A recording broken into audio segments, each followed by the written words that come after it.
మోకాలు నొప్పిని ఎందుకు అశ్రద్ధ చేయకూడదో ఈ కేస్ స్టడీ ద్వారా తెలుసుకుందాం. ఈ 40 ఏళ్ల పేషెంట్కి ఎంఆర్ఐలో full thickness radial tear of medial meniscus, అలాగే full thickness cartilage loss in the medial compartment and subchondral insufficiency fracture with early osteonecrosis ఉన్నట్టుగా తెలియంది. మెనిస్కస్ నార్మల్గా 40-90% మోకాల మీద పడే లోడ్నంతా అబ్జార్బ్ చేసుకుంటుంది, షాక్ అబ్జార్బర్ లాగా.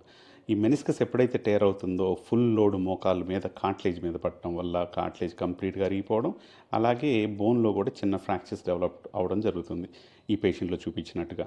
దీన్ని ఎర్లీ స్టేజ్లో కనుక ఐడెంటిఫై చేసి ట్రీట్ చేస్తే ఏదర్ రీజనరేటివ్ థెరపీ ద్వారా కానీ లేదా మినిమల్ ఇన్వేజివ్ ప్రొసీజర్స్ ఆర్థ్రోస్కోపీ ద్వారా కానీ దీన్ని కంప్లీట్గా నయం చేయవచ్చు. కానీ ఇప్పుడు ఈ పేషెంట్కి కేవలం మోకాల్ రిప్లేస్మెంట్ సర్జరీ ఒక్కటే మార్గం. ఎందుకు అనంటే ఎర్లీ స్టేజ్లో మనం ఐడెంటిఫై చేయకపోవడం వల్ల కంప్లీట్గా ప్రోగ్రెస్ అయింది.